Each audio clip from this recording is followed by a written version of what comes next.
Hello guys, स्वागत है आप सभी का आपके अपने यूट्यूब चैनल एजुकेशनल ज्ञान मैथ्स में। आज मैं आपके लिए कराऊंगा सुपर टेट और सी टेट के लिए प्रैक्टिस सेट 1। आज की इस क्लास में मैंने जो भी क्वेश्चंस लिए हैं वो सभी जो 6 जन 2019 को एग्जाम हुआ है सुपर टेट का उससे लिए हैं। तो चलिए आज की क्लास को स्टार्ट करते हैं। देखते हैं क्वेश्चन नंबर 1। तो इस क्वेश्चन में हमें दिया है, यदि दो शंकु की ऊंचाइयों में अनुपात 1:4 है और उनके व्यासों में अनुपात 4:5 है, तब उनके आयतन में क्या अनुपात होगा, ये हमें फाइंड करना है। तो चलिए इस क्वेश्चन को सॉल्व करते हैं। अगर ऐसा क्वेश्चन हमें एग्जाम में देखने को मिलता है तो हमें करना क्या है। सबसे पहले हमें देखना है इसने रेशियो क्या दिया है। इसने हमें ऊंचाइयों का रेशियो दिया है, ये हमें H1 रेशियो H2 दिया है यहाँ पे, ठीक है। और आगे उसने ये अनुपात दिया है, बट ये रेडियस का नहीं व्यास का दिया है। किसका दिया है? D1 रेशियो D2, ठीक है। सबसे पहले इस टाइप का क्वेश्चन हमें यही देखना होता है कि उसने हमें क्या गिवन है और हमें निकालना क्या है। तो यहाँ उसने D1 रेशियो D2 दिया है, बट यहाँ से अगर हम R1 रेशियो R2 फाइंड करेंगे तो क्या हो जाएगा, जो व्यास होता है वो रेडियस का दोगुना होता है, तो हम इसको कितना आधा कर लेंगे, तो 4/2 डिवाइड बाई 5/2। क्लियर है ना। तो यहाँ से हमें क्या मिल जाएगा, 2:5/2 ये मिल जाएगा ना। R1 रेशियो R2 हमारे पास है, H1 रेशियो H2 हमारे पास है। निकालना क्या है, इसके आयतन वॉल्यूम का रेशियो, तो B1 रेशियो B2 हमें फाइंड करना है। क्या होता है, शंकु का आयतन 1/3 पाई R1 स्क्वायर H1 अपॉन 1/3 पाई R2 स्क्वायर H2, ठीक है। यहाँ से ये 1/3 पाई से 1/3 पाई कैंसिल हो जाएगा, बचेगा क्या यहाँ पे, R1 square upon R2 square into H1 upon H2। तो यहाँ से जब से सॉल्व करेंगे तो हमें क्या मिलेगा, R1 अपॉन R2 क्या दिया है, यहाँ पे जो रेशियो दिया है 2 का स्क्वायर अपॉन 5/2 का स्क्वायर। क्लियर है, समझ में आया। 5/2 का square into H1 ratio H2 क्या दिया है, ये हमें दिया है 1/4। यहाँ से जब से सॉल्व करेंगे तो ये 2 दूनी 4 और नीचे वाला भी स्क्वायर होकर ऊपर पहुँच जाएगा, तो 4/25 इंटू 1/4। 4 से 4 कैंसिल हो जाएगा और हमें रेशियो क्या मिल जाएगा, 4/25 मीन्स 4:25, जो क्या होगा हमारा इस क्वेश्चन का answer option number A. Clear है, समझ में आया। तो इस टाइप के सिंपल से क्वेश्चन हमें सीटेट एग्जाम और सुपर टेट एग्जाम में देखने को मिलते हैं। ये जो क्वेश्चन है वो यूपी असिस्टेंट टीचर एग्जाम 6 जनवरी 2019 को पूछा हुआ है। तो चलिए नेक्स्ट क्वेश्चन देखते हैं, क्वेश्चन नंबर 2। इसमें बोला है प्रथम 9 प्राकृतिक अभाज्य संख्याओं का औसत क्या है। हमें एवरेज निकालना है फर्स्ट 9 नेचुरल प्राइम नंबरों का, ठीक है। तो ये अच्छा क्वेश्चन है, इस टाइप का बेसिक सा क्वेश्चन भी हमें सुपर टेट एग्जाम में देखने को मिलता है। तो चलिए इसे सॉल्व करते हैं। यहाँ पे ये जो क्वेश्चन है इसको सॉल्व करने से पहले हमें मालूम होना चाहिए कि जो को प्राइम नंबर है वो क्या होते हैं। तो यहाँ प्रथम 9 को प्राइम नंबर हमारे होंगे। इसमें पहला है 2 + 3 5 7 9 नहीं होगा, 11 13 17 और 21 नहीं होगा, 23। तो 1 2 3 सॉरी यहाँ पे एक और जाएगा, यहाँ पे एक होगा 19। क्लियर है। तो ये 1 2 3 4 5 6 7 8 9 हमारे क्या है, फर्स्ट को प्राइम नंबर, ठीक है। एवरेज निकालना है तो एवरेज का फॉर्मूला हमारा क्या होता है, कुल नंबर बटे कुल नंबरों का योग बटे कुल नंबर। तो यहाँ पे n कितने हो गए, 9, ठीक है, क्योंकि नंबर 9 है हमारे। अब इन सबको हम ऐड करेंगे ऊपर वालों को, तो ऐड करके हमें यहाँ पे मिल जाएगा 100। इन सबको आप एक बार ऐड करके देखेंगे तो हमें क्या मिलेगा, 100/9। इसे जब सॉल्व करेंगे तो 9 एकम 9, तो यहाँ पे 11 सही 1/9 ये हमें मिलेगा। इसे हम लिख सकते हैं 11.11, जो क्या होगा हमारा इस क्वेश्चन का answer option number D. Clear है ना।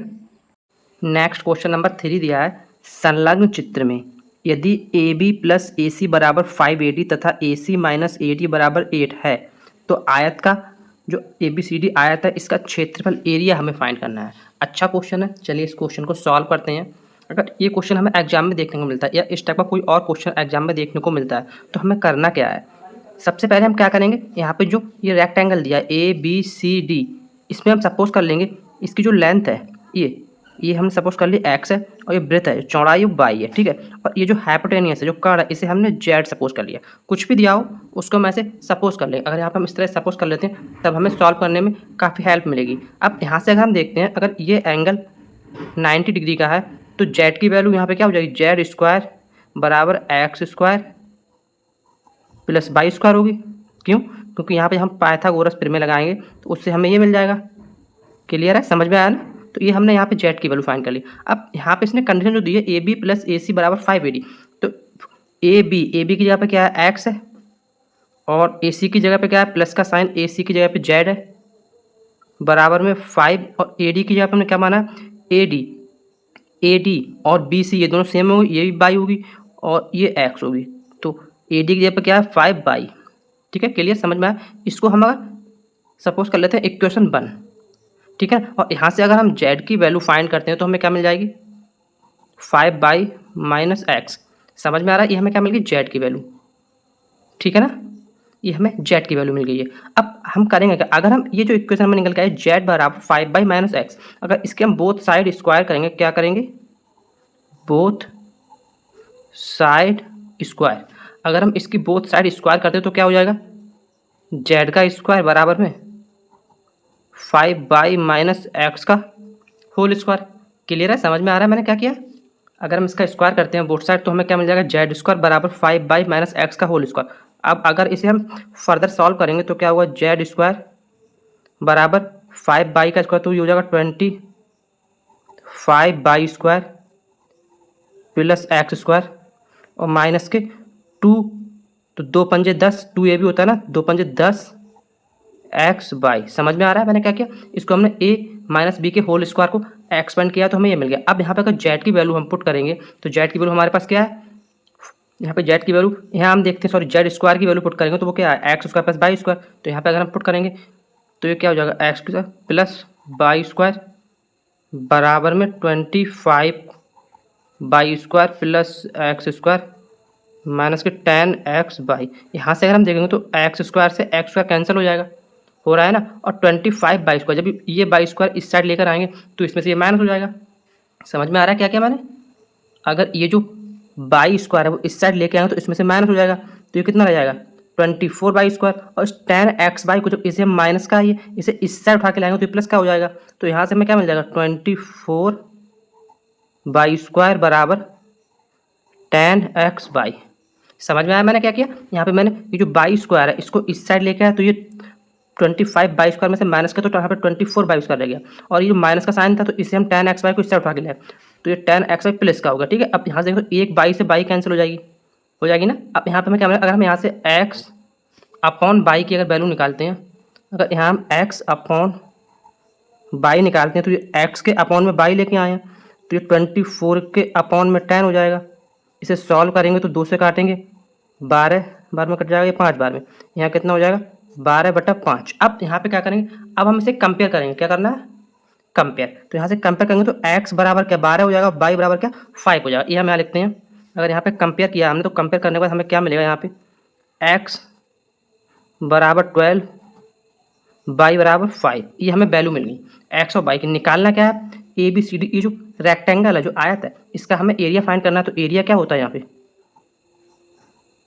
एरिया होगा x × y, लंबाई गुणा चौड़ाई, लंबाई कितनी है 12, चौड़ाई कितनी है 5, तो ये कितना हो जाएगा 12×5 = 60 वर्ग यूनिट, वर्ग इकाई बोलते हैं हिंदी में हमसे, तो 60 वर्ग इकाई, ये क्या हो जाएगा हमारा इस क्वेश्चन का आंसर। क्लियर है ना, समझ में आया? ऑप्शन नंबर सी अच्छा क्वेश्चन है, और इस टाइप के क्वेश्चन हमें एग्जाम में देखने को मिलते हैं। तो थोड़ा अगर आपको समझ नहीं आया तो एक बार अगर आप अच्छे से देखेंगे तो मैं आपको दोबारा एक बार बता देता हूँ मैं क्या करना है। इसमें जो वैल्यू दी है यहाँ पे हमने सबसे पहले सपोज कर लिया जो रेक्टेंगल है उसमें उसकी लेंथ x है और ब्रेथ y है, और जो हाइपोटेनियस है वो z है। तो यहाँ से हमें करना क्या है x और y की वैल्यू निकालनी है, तो हम इस z की वैल्यू निकाली तो हमने यहाँ पे पाइथागोरस थ्योरम लगाया, यहाँ पे z² बराबर x² + y² निकल के आ गया, ठीक है। अब ये जो इक्वेशन है यहाँ पे इसने दी है AB + AC बराबर 5AD, तो यहाँ पे हमने AB AC और AD की वैल्यू पुट करी जिससे हमें एक क्वेश्चन मिल जाती है। जब ये क्वेश्चन मिल जाएगी यहाँ हमने इसका बोथ साइड स्क्वायर किया है, स्क्वायर का इसे एक्सपेंड किया है, खोला है और सॉल्व करते गए, यहाँ से हमें x और y की वैल्यू मिल जाती है, ठीक है। अब एरिया निकालना है तो एरिया हमारा क्या होता है x × y, दोनों की वैल्यू पुट की और यहाँ पे हमें 60 वर्ग इकाई इस क्वेश्चन का आंसर मिल गया। क्लियर है ना, समझ में आया? नेक्स्ट क्वेश्चन नंबर 4 दिया है b के किस मान के लिए ये कोई अस्मिका इक्वेशन दी है b² + 8b लेस देन है इक्वल टू है 9b + 14 इसके लिए सत्य है। मतलब b का ऐसा कौन सी वैल्यू होगी, इसने ऑप्शन दिए हैं A B C D, इनमें से b की ऐसी क्या वैल्यू होंगी जो इस इक्वेशन को ट्रू करेंगे, सत्य करेंगे। तो चलिए इस टाइप के क्वेश्चन को सॉल्व करना हमें क्या है, सबसे पहले हमें इसमें जो ऑप्शन दिए हैं वो इस इक्वेशन में पुट करके देखना है। जो ऑप्शन इस इक्वेशन को सेटिस्फाई कर दें भाई, इस क्वेश्चन का आंसर हो जाएगा। तो चलिए हम यहाँ पे अगर हमने ए को पुट करते हैं, हम पहले बी को पुट करते हैं, ठीक है। तो बी की वैल्यू हमें क्या दी है, बी ऑप्शन दिया है हमारे लिए, बी जो है लेस देन है बराबर है 5 के। अगर इसे हम पुट करते हैं, इस इक्वेशन पुट किया हमने, क्या बी जो है, ये जो बी दी है वो लेस देन है या बराबर है 5 के, इसे हम इक्वेशन में पुट करेंगे। तो चलिए देखते हैं। तो बी बराबर से 5 रखेंगे तो यहाँ पे 25 हो जाएगा, प्लस 8 पंजे 40 हो जाएगा, ये लेस देन होगा या बराबर होगा 9, तो 9 पंजे 45 हो जाएगा यहाँ पे, प्लस 14।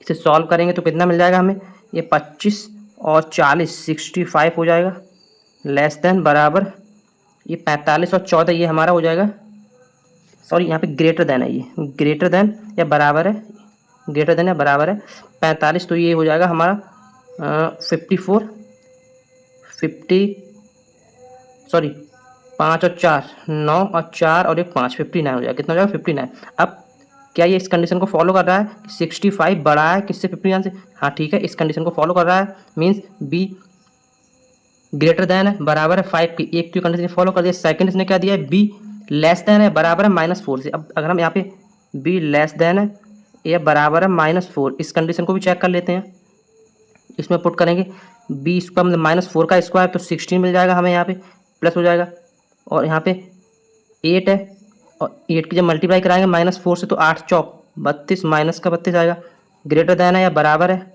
9, बी माइनस का है तो 9 चौक 36 माइनस का 36 आएगा, और प्लस 14, ठीक है ना। आप इसको जब सॉल्व करेंगे माइनस का, तो यहाँ कितना बच जाएगा हमें, माइनस का 16 मिल जाएगा यहाँ पे, क्योंकि माइनस का 32 है प्लस का 16 है, बड़ा है या बराबर है, यहाँ पर 36 है तो ये 6 में से 4 जाएगा 2 और 3 में से 1 जाएगा 2, किसका माइनस का। अब यहाँ पे कंफ्यूज नहीं होना कि हमें 16 छोटा है और 22 बड़ा है, हमें पता है, आपको पता होना चाहिए माइनस में जो संख्या जितनी बड़ी होती है वो उतनी छोटी होती है। तो यही तो इसने बोला माइनस में 22 ये छोटा है किससे, माइनस में 16 के, तो इस कंडीशन को भी ये फॉलो कर रहा है। ठीक है, क्लियर है, समझ में आया। तो ऑप्शन नंबर बी क्या हो जाएगा हमारा इस क्वेश्चन का राइट आंसर। क्लियर ना, इस टाइप के क्वेश्चन को हम ऑप्शन से ही इक्वेशन में वैल्यू पुट करके ही फाइंड करते हैं। चलिए नेक्स्ट क्वेश्चन नंबर 5 सॉल्व करते हैं। इस क्वेश्चन में दिया है यदि अंडर रूट में दिया है ये हमें 2916 बराबर है 54, तो अंडर रूट में 29.16 और अंडर रूट में ये सारा है 0.2916 प्लस अंडर रूट में 0.002916, सेम ऐसी एक वैल्यू दी है।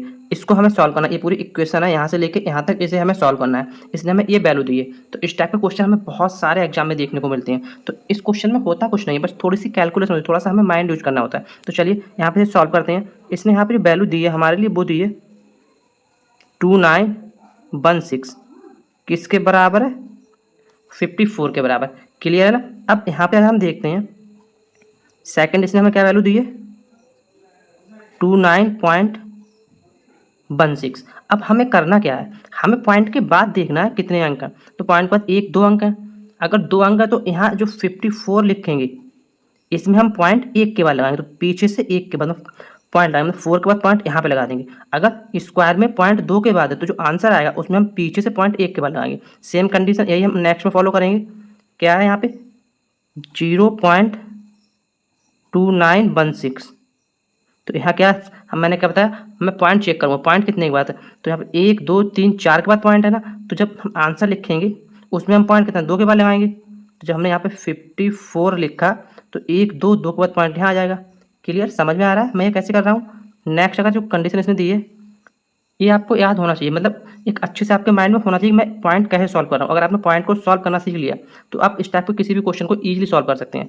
नेक्स्ट ने दिया है हमारे लिए 0.02916, ये वैल्यू दी है। अब हम पॉइंट चेक करेंगे कितने के बाद, 1 2 3 4 5 6 के बाद पॉइंट, मीन्स आंसर वो पॉइंट 3 के बाद आएगा। तो यहाँ पे हम क्या लगाएंगे 0.054, 3 के बाद पॉइंट हो गया। क्लियर, समझ में आया। सेम ऐसे ही नेक्स्ट वाले में इसलिए अगर यहाँ पे हम चेक करेंगे तो 1 2 3 4 5 6 7 8 के बाद पॉइंट, तो इसमें नेक्स्ट वाले में यहाँ पे पॉइंट कितना 4 के बाद आएगा 0.0054। ठीक है, समझ में आया कैसे मैंने किया। यहाँ पे अगर इसकी वैल्यू मैं यहाँ पे लिख लेता हूँ एक बार, क्या है 0.00 2916। 8 के बाद पॉइंट है यहाँ पे, तो हम आंसर में कितना 4 के बाद पॉइंट लिखेंगे। अब इन सबको जब हम ऐड करेंगे तो हमें क्या मिलेगा, चलिए देखते हैं। यहाँ पे अगर हम पॉइंट बढ़ाते हैं पीछे, तो अगर इसे हम ऐड करेंगे तो हमें मिल जाएगा यहाँ पे 4 और यहाँ पे 5 और 4 9, फिर 9 मिल जाएगा हमारे लिए यहाँ पे ऐड करेंगे क्योंकि 0 0 है यहाँ पे, और फिर से एक बार 9 मिल जाएगा 0.5। ये हमें क्या मिल जाएगा इस क्वेश्चन का आंसर। ये किस में दिया है हमें 5.9994, ऑप्शन नंबर ई। यही क्या हो जाएगा हमारा इस क्वेश्चन का राइट आंसर। तो अगर ऐसा आपको कोई भी क्वेश्चन एग्जाम में मिलता है तो आपको पॉइंट की नॉलेज होना बहुत जरूरी है। क्लियर है ना। चलिए नेक्स्ट क्वेश्चन नंबर 6 देखते हैं। 3 संख्याओं का योग 98 है।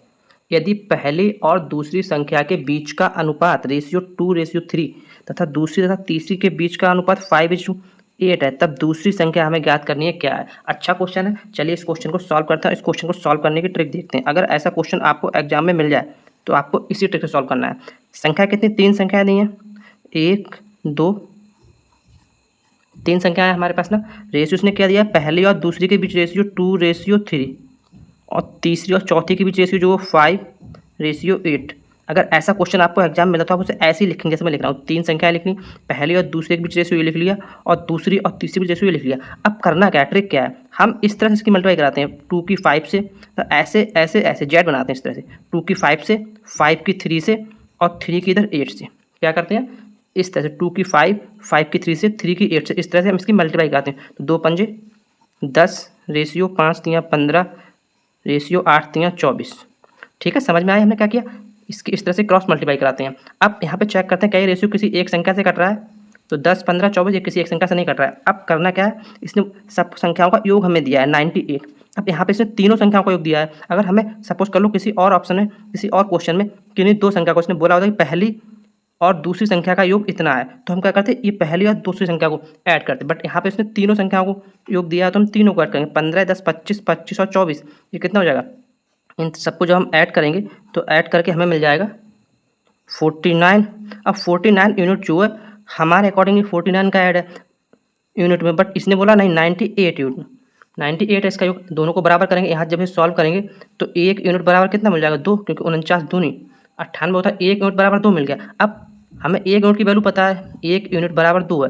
निकालना क्या है हमें, संख्या कौन संख्या पूछी, दूसरी संख्या। तो दूसरी संख्या की वैल्यू कितनी है 15 है, तो 1 बराबर 2 है, तो यहाँ पर दूसरी संख्या कितनी हो जाएगी, मल्टीप्लाई बाई 2 से करा देंगे, तो 15 दूनी 30, दूसरी संख्या क्या हो जाएगी 30। तो यही क्या होगा हमारा इस क्वेश्चन का आंसर, ऑप्शन नंबर सी।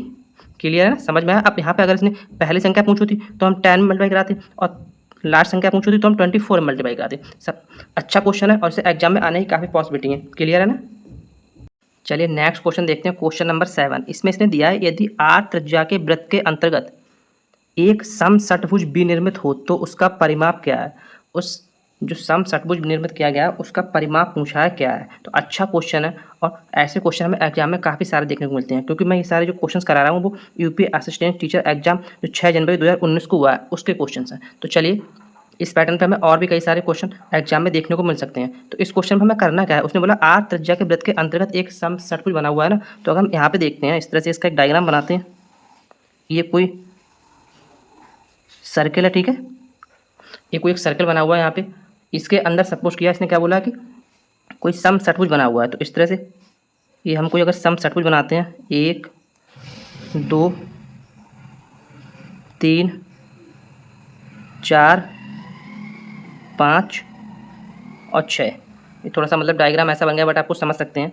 ये कुछ समषटभुज बना है हम सपोज कर, ये इसका क्या है सेंटर, इस सर्कल का सेंटर। अब यहाँ से अगर हम देखेंगे तो ये क्या है, ये जो सेंटर है इस सर्कल की रेडियस है, ये सारी इस सर्कल की रेडियस होगी ना। इस तरह से अगर हम बनाएंगे, क्यों, क्योंकि केंद्र से जो रेखा इसकी परिधि को मिलाती है वो उसकी त्रिज्या कहलाती है। तो ये क्या होगा, इसकी रेडियस है सब। अब यहाँ पे अगर हम देखें, हमने सपोज कर लिया कि ये रेडियस r है, ठीक है, ये रेडियस जो है r है, और ये जो एंगल है ये हम सपोज कर लिए x है, ये एंगल x है, ये r रेडियस है और ये x एंगल है।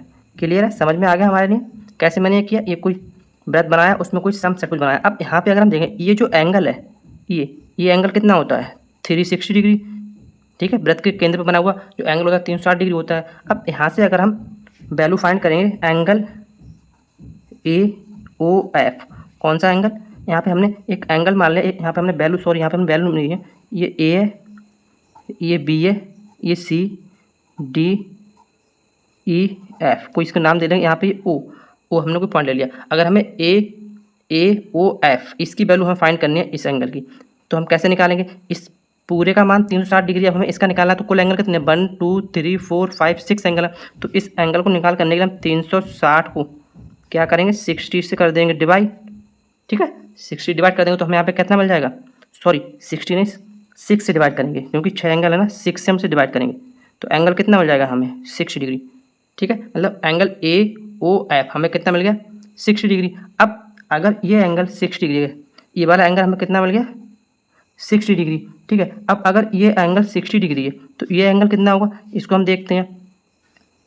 अगर ये एंगल 60 है तो 60 डिग्री एंगल कब होता है? जब त्रिभुज समबाहु त्रिभुज हो। ठीक है, तो मीन्स अगर ये एंगल 60 है तो ये कैसा है? समबाहु त्रिभुज है। इसकी सभी भुजाएं बराबर है, सभी भुजाएं कैसी होंगी? बराबर होंगी। ठीक है ना, तो हम जब ये एंगल x माना है तो ये एंगल भी x हो जाएगा। जब एक एंगल 60 आ गया तो 60 एंगल कब होता है? जब हमारा जो ट्राइंगल है वो समबाहु त्रिभुज हो। तो मीन्स समबाहु त्रिभुज के सभी कोण बराबर होते हैं। तो जब ये 60 है तो ये हमने x माना था, ये भी 60 हो जाएगा और ये भी 60 हो जाएगा। मतलब 2 एंगल x बराबर कितना हो जाएगा? 120 डिग्री। ठीक है ना, अब यहाँ से हम अगर एंगल x निकालेंगे तो कितना मिल जाएगा? 60 डिग्री। समझ में आ गया ना, क्योंकि ये सब 60 डिग्री के एंगल होंगे। अब हमें फाइंड क्या करना है? इसने पूछा है रेडियस, वो सॉरी परिमाप, उसका परिमाप क्या होगा? अब अगर हम फिर से एंगल सॉरी त्रिभुज ए ओ एफ में देखते हैं, किस में देखते हैं? त्रिभुज ए ओ एफ। अगर इस त्रिभुज में हम फिर से देखते हैं तो हमें क्या मिलेगा? ए ओ। अगर हम त्रिभुज ए ओ एफ में फिर से देखते हैं तो क्या मिलेगा? यहाँ से हमें ए ओ बराबर ओ एफ बराबर एफ ए, क्यों? बराबर आर। जब ये और ये दोनों बराबर है तो समबाहु त्रिभुज है, तो ये भी तो आर हो जाएगी, ये वाली ये भी तो बराबर हो जाएगी। अब जब हमें एफ ए मालूम पड़ गई, एफ ए मालूम पड़ गई, तो ए बी बी सी ये भी सारी आर ही होंगी। वो आर है तो ये सारी आर आर होंगी ना, ये सारे आर क्योंकि सम षटभुज है। तो इस षटभुज का परिमाप क्या हो जाएगा? परिमाप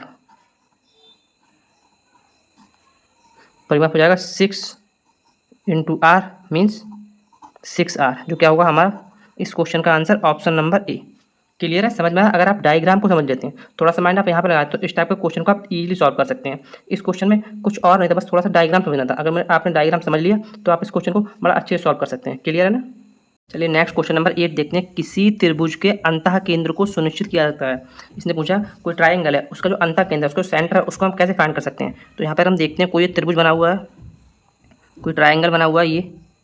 ठीक है, इसका हमें एक केंद्र, ये हम कैसे निकाल सकते हैं? कब? सपोज के लिए कोई ट्राइंगल है ए बी सी। ठीक है, अब इसका सेंटर हम कैसे फाइंड कर सकते हैं? जब हम इसके एंगल को, ये एंगल है ये, इसको बाइसेक्ट करेंगे। सेम ऐसे इस एंगल को जो हम बाइसेक्ट करेंगे इस तरह से, और इस एंगल को हम बाइसेक्ट करेंगे इस तरह से। ये कोई पॉइंट होंगे डी ई एफ, तभी तो हमें इसका सेंटर यहाँ पर कोई ओ मिलेगा। समझ में आया कैसे? तो इसने यहाँ पर ऑप्शन दिए हैं एल्टीट्यूड्स अविलंबों से नहीं मिलना, एंगल बाइसेक्टर्स कोणों के अर्धक से। ठीक है, ऑप्शन नंबर बी इस क्वेश्चन क्या हो जाएगा आंसर, क्योंकि कोण है, कोणों के अर्धक हैं ये सारे, इन कोणों के अर्धक से ही तो हमारे लिए इसका जो अंतः केंद्र है उसको सुनिश्चित कर रहे हैं। तो ऑप्शन नंबर बी क्या हो जाएगा हमारा इस क्वेश्चन का राइट आंसर। क्लियर है ना? नेक्स्ट क्वेश्चन नंबर 9 देखते हैं। इसने दिया 1001 का क्यूब का मान क्या होगा? तो इस टाइप के क्वेश्चन सिंपल लगते हैं बट इसमें थोड़ी सी कैलकुलेशन होती है। तो इस टाइप के क्वेश्चन हमें करना क्या होता है, जो भी वैल्यू दी उसको हम ब्रेक करेंगे। जैसे यहाँ पे 1001 का क्यूब दिया है ना, 1001 का क्यूब दिया है इन्होंने यहाँ पे, इसे हम क्या ऐसे लिख सकते हैं ना, 1000 प्लस 1 का क्यूब। ठीक है, 1000 प्लस 1 का क्यूब लिख लिया। अब इसके लिए हम a प्लस बी का होल क्यूब उसके फॉर्मूले से एक्सपेंड करेंगे तो यहाँ पे कितना हो जाएगा? 1000 का क्यूब मतलब a cube plus b cube तो 1 ही आ जाएगा, प्लस 3a ब्रैकेट में a प्लस बी। ठीक है, समझ में आया कैसे मैंने किया? इसे a प्लस बी का जो होल क्यूब होता है उससे a cube plus B cube plus 3a 3ab bracket में a plus B, 3ab bracket में a प्लस बी। अब इसे जब सॉल्व करेंगे तो हमें क्या मिल जाएगा, एक यहाँ पे क्यूब है तो कितने जीरो आएंगे, 9, 1 2 3 4 5 6 7 8 9, 9 जीरो हो जाएंगे, प्लस 1 तो ऐसा ही रहेगा, प्लस यहाँ पे हो जाएगा आपके 3000, तो 3000 ये मल्टीप्लाई इससे कराएंगे तो 3 और जीरो कितने हो जाएंगे हमारे 6, 1 2 3 4 5 6 जीरो हो जाएंगे और प्लस 3000। ठीक है, समझ में आ रहा है आपको?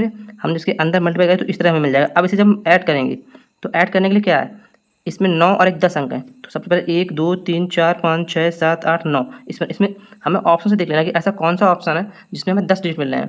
तो 1 2 3 4 5 6 7 8 9 10, मतलब ऑप्शन नंबर डी क्या हो जाएगा हमारा इस क्वेश्चन का आंसर। तो इस टाइप के क्वेश्चन को हमें ऐड भी नहीं करना है, आपको ऑप्शन से हमें बहुत हेल्प मिलती है। तो इसका आंसर क्या हो जाएगा 100030001, ये क्या हो जाएगा इस क्वेश्चन का आंसर, क्योंकि इसको जब हम ऐड करेंगे तो हमें 10 डिजिट मिलेंगे और 10 डिजिट हमें बस एक ही ऑप्शन मिल रहा है डी में। हाँ, अगर यहाँ पे दो ऑप्शन में हमें 10 डिजिट मिल रहे होते तो हम इसको ऐड करके देखते। क्लियर है ना, समझ में आ गया? चलिए नेक्स्ट क्वेश्चन नंबर 10 देखते हैं। यदि किसी संख्या का 20% 120 हो तो उसी संख्या का 120% क्या होगा। इस तरह के सिंपल क्वेश्चन भी हमें एग्जाम में देखने को मिलते हैं। ये भी 6 जनवरी 2019 वाले एग्जाम में आया। तो चलिए इसे सॉल्व करते हैं। इसे सॉल्व करने की ट्रिक क्या है, इसने बोला 20% 120 है, तो अगर हम सपोज कर लीजिए संख्या कोई x है, इसका 20% 20/100 कितना बोला है इसने 120 है। तो यहाँ से फिर सॉल्व करेंगे तो 20 से कम 20 और 20 छंगा 120 हो जाता है। तो यहाँ से हमें x की वैल्यू कितनी मिल जाएगी 600। ये हमारी क्या होगी संख्या, बट ये हमारा आंसर नहीं है। इसने बोला इस संख्या का 120%। अब यहाँ पे 120% निकालना है ना हमें, तो चलिए संख्या कितनी है 600, संख्या कितनी है 600। ये आप इसे इस तरह सॉल्व भी ना करें, ये जो संख्या 600 है कितना 100% है पूरा अपना, मतलब 100% उसका 600 है, 20% हम और निकाल दें तो 10% जब हम निकाल, तो मैंने आपको बता रखा है कि जब भी हमें किसी संख्या का 10% निकालना हो तो पीछे से एक डिजिट के बाद पॉइंट लगाते हैं। तो इस जीरो के बाद पॉइंट लगाए तो यहाँ पे कितना 60 रह जाएगा, मतलब यहाँ पे 60 रह जाएगा। 10% 60 है तो 20% कितना हो जाएगा 60 × 2 120 हो जाएगा ना। तो 100% 600 था और 20% 120 है, तो कितना हो जाएगा 120 प्लस 600, आंसर क्या मिल जाएगा हमें 720। क्या होगा इस क्वेश्चन का आंसर, ऑप्शन नंबर डी। ठीक है, समझ में आया? आप इसे ऐसे ही फाइंड कर सकते हैं। और अगर आपको सेम ऐसे निकालना है कि हमें 120% निकालना, तो 600 का 120/100, इस तरह से भी हम इसका आंसर निकाल सकते हैं। तो जब इसे सॉल्व करेंगे तो हमें क्या मिलेगा, ये आपका सेकंड मेथड हो गया और ये आपका फर्स्ट। आपको जो अच्छा लगे उससे आप सॉल्व करें। यहाँ से आप सीधा सॉल्व करना है, 2 जीरो कट जाएगा और 12 × 72 720। तो जैसे चाहें आप इसे सॉल्व कर सकते हैं।